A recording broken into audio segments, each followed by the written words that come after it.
আচ্ছা, আমরা বাড়িতে তো অনেকেই কম বেশি পনির বানাতে পারি, কিন্তু সেই পনিরটা বানাতে গিয়ে আমরা অনেকেই অনেক রকম সমস্যার সম্মুখীন হই, যার কারণে কিন্তু আমরা পারফেক্ট পনির কোনো সময় বানাতে পারি না। তার জন্যই আজকে তোমাদের সাথে কিছু টিপস অ্যান্ড ট্রিক্স শেয়ার করব, যেটা ফলো করলে তোমরা বাড়িতে খুব সহজেই আর একদম ঘরোয়া উপায় একদম দোকানের মতন পারফেক্ট পনির বানাতে পারো, যেটা কিনা দোকানের কিনে আনা পনিরের থেকে অনেকটাই খরচা কম হবে আর খেতেও সুস্বাদু হবে। তো চলো দেখে নেওয়া যাক ভিডিওটা। তার জন্যই সবার প্রথমে গ্যাসের ওপর একটা বড় কড়াই বসিয়ে গ্যাসটাকে অন করব। তারপরে এর মধ্যে অ্যাড করব খানিকটা পরিমাণে জল। এতে করে কিন্তু দুধটা দেওয়ার পরে নিচে লেগে যাবে না আর রেসিপিটা তৈরি করতেও সুবিধা হবে। তার জন্য আমি এখানে অল্প একটুখানি জল দিয়ে এবার সঙ্গে সঙ্গে এর মধ্যে অ্যাড করব 1 লিটার দুধ।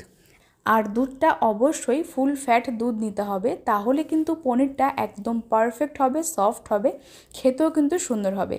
তার জন্য তোমরা চেষ্টা করবে একটু ঘন দুধ এর মধ্যে ব্যবহার করার জন্য।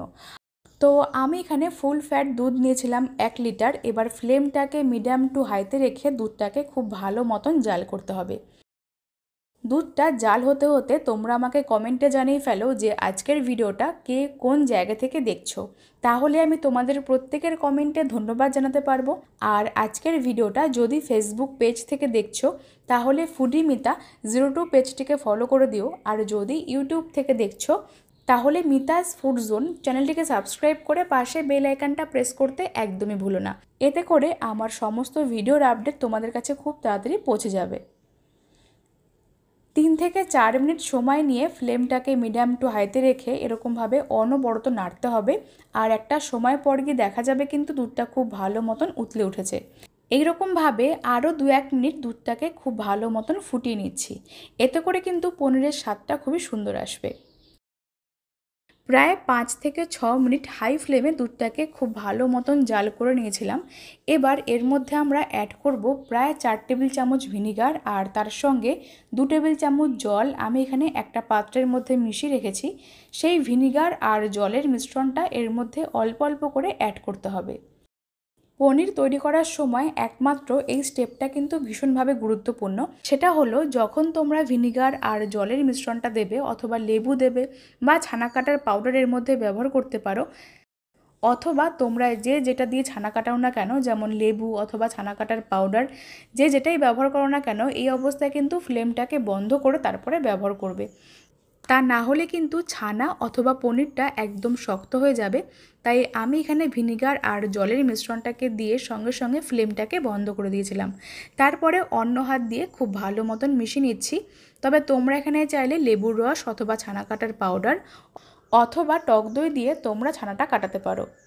আমি এখানে ভিনিগারটা দিয়ে খুব ভালো মতন মিশিয়ে নিয়েছিলাম। আর অবশ্যই ফ্লেমটাকে বন্ধ করে খুব ভালো মতন মেশাতে হবে। আর একটা সময় পর গিয়ে দেখা যাবে দুধ আর ছানাটা কিন্তু সম্পূর্ণভাবে আলাদা হয়ে গেছে। অবশ্যই তোমরা এই স্টেপটা কিন্তু ফ্লেমটাকে বন্ধ করেই করবে। ফ্লেমটাকে বন্ধ করে দিয়ে খুব ভালো মতন মিশিয়ে নেওয়ার পরে একটা সময় পর গিয়ে দেখবে জল আর ছানাটা একদম আলাদা হয়ে গেছে। তখন আমরা এটাকে খুব ভালো মতন ছেঁকে নিচ্ছি। তার জন্য এরকম একটা বড় পাত্রের মধ্যে একটা স্ট্রেনার রেখে এর ওপরে এরকম একটা সুতির সাদা কাপড় বিছিয়ে দিচ্ছি। তারপরে জলটাকে খুব ভালো মতন ছেঁকে নেব আর ছানাটাকে আলাদা করে নিচ্ছি।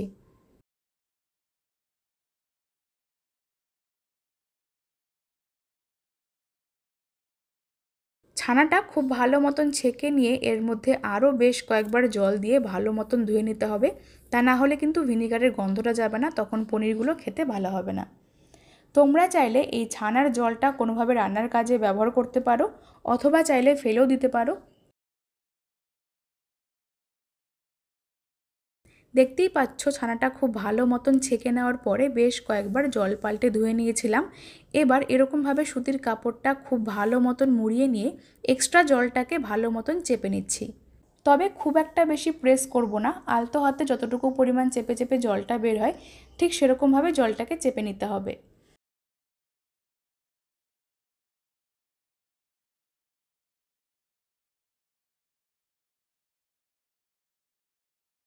এরকমভাবে কাপড়টা ধরে একটা কোনো ভারী কিছু চাপা দিয়ে রাখতে হবে বেশ কয়েক ঘন্টার জন্য।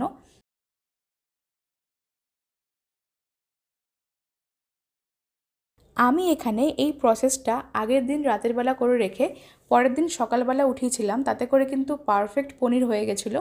তাই তোমরা অবশ্যই চেষ্টা করবে প্রায় 7 থেকে 8 ঘন্টা এরকম কিছু ভারী চাপা দিয়ে রেখে দেওয়ার জন্য।